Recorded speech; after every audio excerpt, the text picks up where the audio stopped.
Greetings viewers, welcome to the English news of the hour coming to you live from Tigray television. I'm Salome Tigrai and I'll be reading the news for the hour.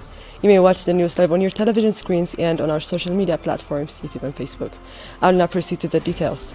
Opposition party National Congress of Great Tigray, Baitona, issued a statement on Wednesday regarding the detention of an executive member of their party in Addis Ababa, saying his detention should not be seen as an isolated incident, but as part of a persistent campaign of arbitrary detention, torture and abuse against Tigrayans in Ethiopia. The statement reminded that Kibrom had been detained in 2021 following a large crackdown on Tigrayans living outside of Tigray that saw thousands detained and held in internment camps across the country.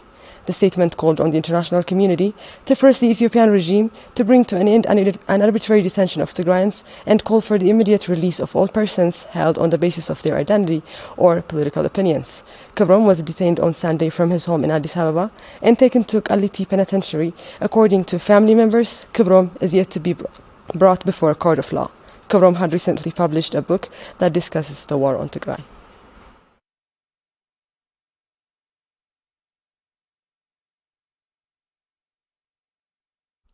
Our reporter Abel Tsigabu had a short sit-down with the chairperson of the party, Dr. Tsaggazav Kahsu, who said Ethiopia has turned into a big prison for Tigrayans, who, over the past 4 years, have been targeted for detention, torture, and abuse on the basis of their identity. He also called on the international community to push the Ethiopian government for the implementation of international principles of human rights and say no more to the discrimination and abuse of Tigrayans anywhere. Let's take a look.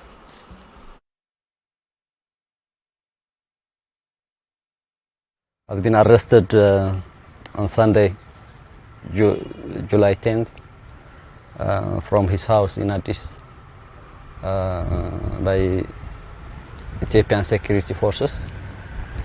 We don't have much information due to the blockade and siege on Tigray due to the communications blackout, but we managed to get a few information that his wife had been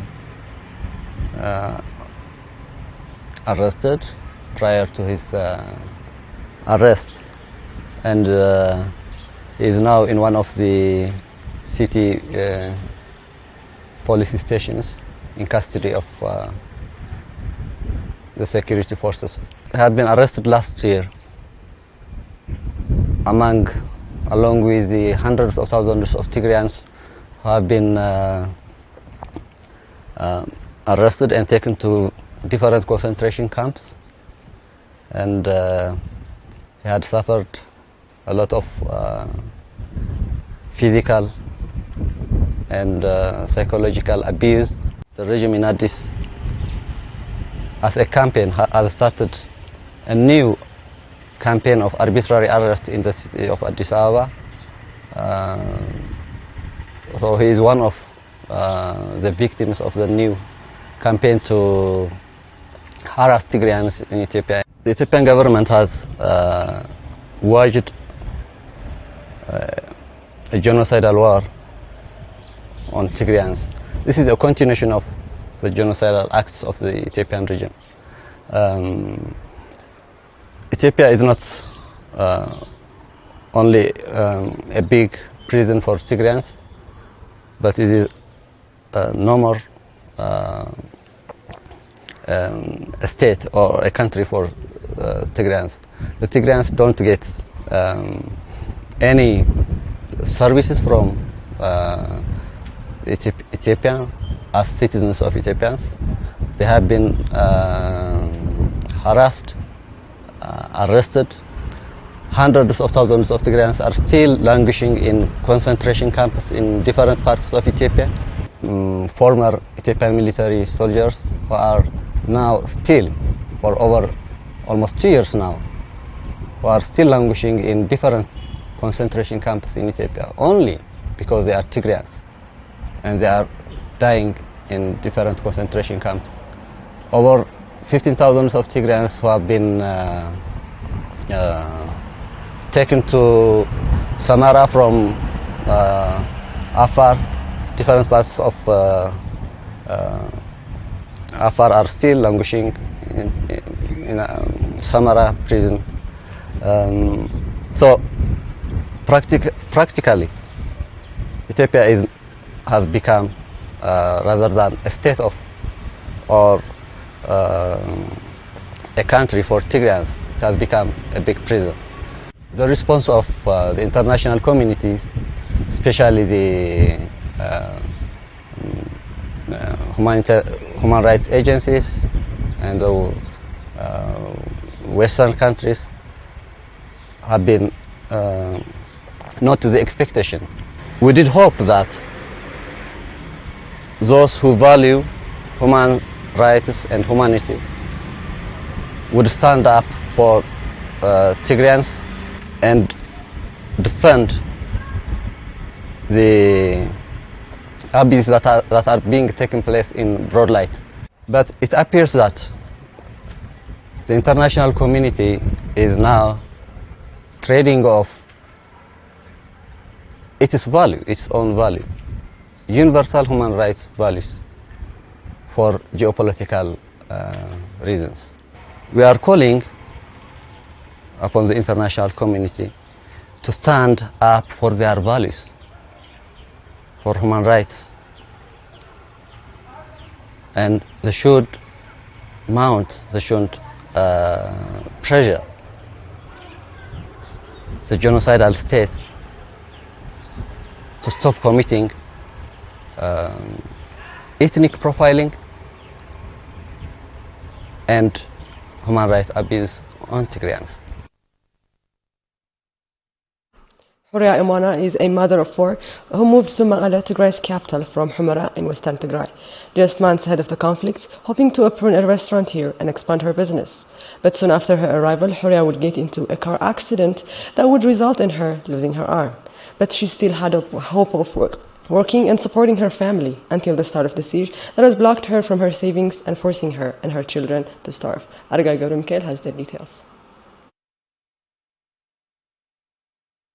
Horia Iman is a resident of Mekelle and a mother to 3 children. She used to depend on her income from her cafeteria in Humara to support her children. And when she left Western Tigray, she had plans of using her savings to open her own restaurant until an unexpected accident forced her to change her plans. I used to own a cafeteria in Humara and had a good life. I had plans for opening a restaurant here in Maqala as well, but I lost my left arm in a car accident here in Maqala. Following the accident, Horia's wounds would take longer than expected to heal, so doctors started to do further testing and realized that she was diabetic.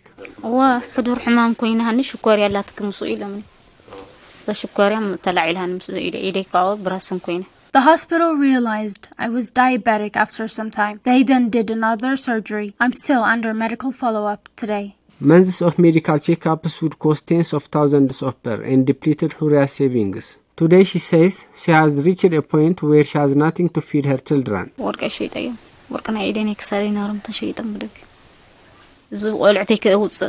I sold my jewelry so I would have something to feed my children. I have nothing to give them now. They're only alive because of the charity of my neighbors. I have family and friends in other parts of the country and abroad, but how could they help me? There's no means of communication and all the banks are closed. Horia says the war on Tigray started just months into her accident, and today she is not able to find her medication. And when she is able to find it, it is available at an exorbitant price that she cannot afford.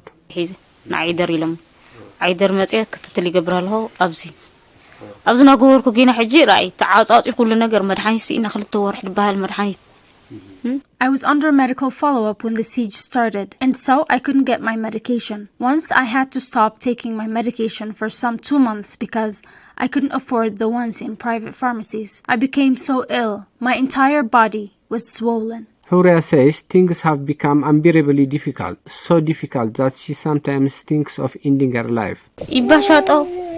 يودي تحلف كوينا مبر يود كنت حلف نرى جينا سأخير الدنيا صحن قصتي يعني مريبا شاط أوبا تك إيهم دينهم خد خلو بتعمل بشاطة بقى خالي أحس. I become so stressed sometimes, especially when I see my children living in this condition. I even think of committing suicide. I'm only alive now because I'm worried about my children and what they would do without me. The blockade on the vital services and supplies, including food aid, is devastating millions across the state. Families displaced from their homes, desperate and in dire need of assistance that seems unlikely to arrive. The ethnic cleansing campaign in western Tigray has meant that over 1 million people have had to leave their homes to seek shelter in IDP camps across the state. The camps, overcrowded and depleted of essential supplies like food and NFIs due to the ongoing siege, are in no condition to care for these IDPs that simply have no place else to go. These camps are, however, more difficult for persons suffering from disabilities, people like Mamit Mulubrhan and her family. Mamit and her family left their homes in western Tigray after Ethiopian forces started to disseminate posters and flyers that called for Tigrayans to leave the area or would otherwise face death. After making the difficult journey to Maqala, Mamit tells our reporter Winta Kidana about life in the IDP camp.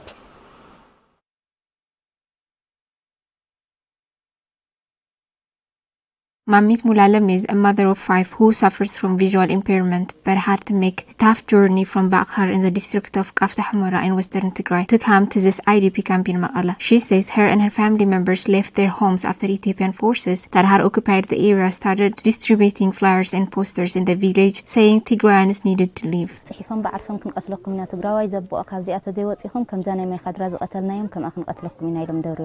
We left our home on the 9th of February last year. That day, they started to spread flyers in the village, in churches, on road, everywhere. It said, if Tigrayans don't leave the village, we will kill them, as we did in my kadra. And then they started to kill people. Everyone got scared. Everything was chaotic. That's when we lost touch with my 2 children. We left our home and went to a valley called Idris. After 10 days, we heard that the village was peaceful, so we decided to return. Right after we got home, they came and threatened my husband with a gun. We had no choice but to leave. Mami says she lost her eyesight some 5 years ago and feels she was a burden to her family while making the long and tough journey from western Tigray.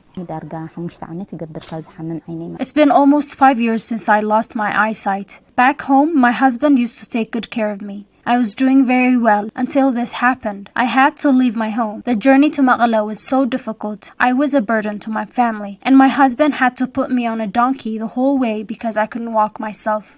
Mamit arrived to Maqala in September of 2021. Her youngest daughter is the one that cares for her, but tells us that the IDP camp is not suitable to support people like her who suffer from disability. It's hard to live in this camp with my special needs, but my youngest daughter is helping me cope here. I help my mom by doing housework. I make her coffee and fetch her water. I never did any housework before because my older sister used to take care of everything. But now, since we've lost touch with her, I have to do everything myself, and it's been difficult. We were farmers. We had livestock, and we had a good income. We never knew what hunger is until we starved here. There is hunger in this camp. It's hard, especially as a mother, because whenever my kids ask for bread or some food, it breaks my heart not to be able to give it to them. Mami says the cold temperature in the IDP camp in Maqala is unbearable. She asks that the world should help her family and others like her who are in desperate need of food, blankets, and medication. The tent overflows with water when it starts to rain. Since winter arrived, we are always cold, especially during the night. We need food and wood to make fire or blankets to help us pass the night. The world has to pressure the Ethiopian government to end the siege. I wish I could speak to my children or access my bank account. Even now, almost 4 months into the humanitarian truce, IDPs are yet to receive the assistance that they so badly need. IDPs displaced from their homes in a systematic and deliberate campaign of ethnic cleansing. The horrific violence committed against Tigrayans by Ethiopian forces and their allies from Eritrea has left thousands dead, millions displaced, and many more suffering from heavy injuries. Our reporters traveled to Adi Argudi in central Tigray and spoke with a family that lost their home and their loved ones when Eritrean forces invaded their village in November of 2020. Sarun Zagai reports.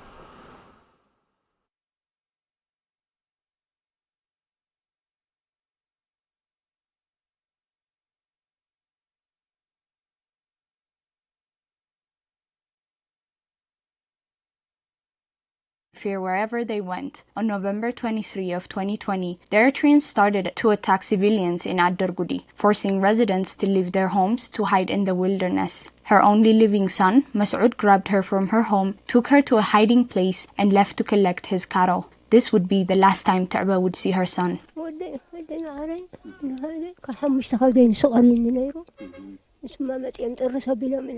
He was the only one left of my 5 children, and the Eritrean troops took him from me. Prior to his death, he was trying to hide me away so Eritrean soldiers wouldn't find me and kill me. He took me to the wilderness. He told me to stay put until he collects his cattle. He covered me with a blanket and left. I told him not to go, but he told me he would be back. I wish they would have killed me instead. Ta'ba waited for days for her son to come back and take her home. 10 days later, family members would find her, take her home, and tell her what had happened to her son.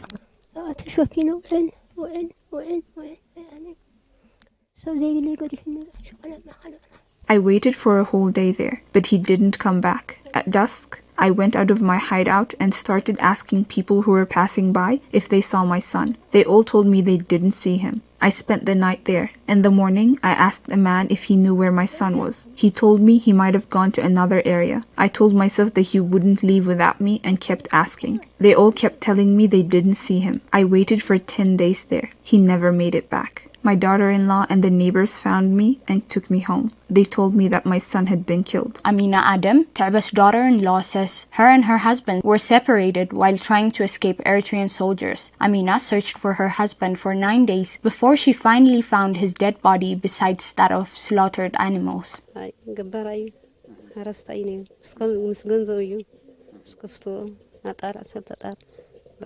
He was a farmer. He was with his cattle when they killed him. They first slaughtered 10 goats and an ox, and then they killed him there. Amina was pregnant when she lost her husband and was hiding in the wilderness. When she finally returned home, she realized the soldiers had camped there, taking everything they could find. Amina had come to realization that she had not only lost her husband, but also the home that they had shared together. For 9 days, while we were out in the wilderness, Eritrean troops were camping in our house. They used up everything while they were there and stole whatever was left when they left. I was pregnant at the time. I came back to an empty house and had nothing to feed my children. Mas'ud was not the only loved one Amina lost. Her father would be taken at the hands of Ethiopian forces in January of 2021.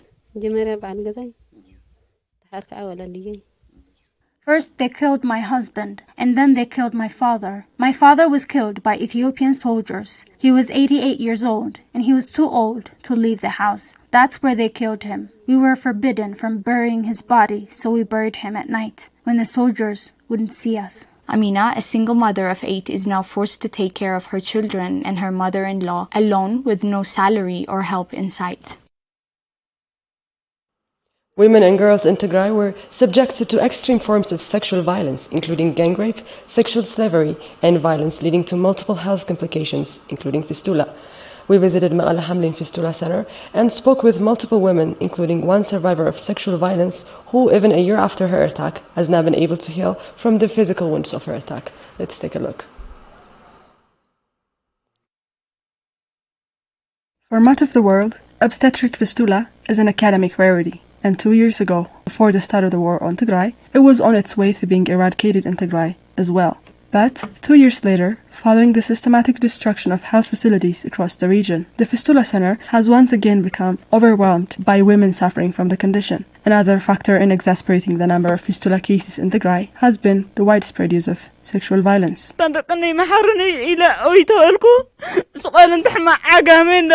begged them to leave me be, and they responded by saying, "Shut up, you agama." They raped me after I had just given birth. It was 2 Eritrean soldiers. They took turns raping me. 3 days later, I realized I couldn't control my urine. I only had 1 child, and they killed him. Another patient we met at the center says that because medical facilities in her village were destroyed, she had to give birth in her house. Her labor lasted 5 whole days, after which she was no longer able to control her urine.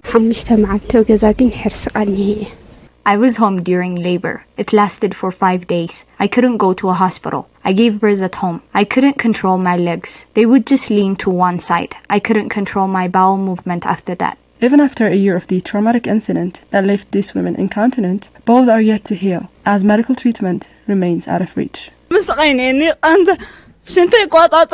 I'm in a terrible situation. I can't control my urine. I feel a horrible pain in my uterus as well. Medical Director of Hamlin Fistula Center, Dr. Malak Abraha, and coordinating nurse Azib Kalayu on their part say that the center is on the verge of collapsing due to the blockade on all essential items, including medical supplies.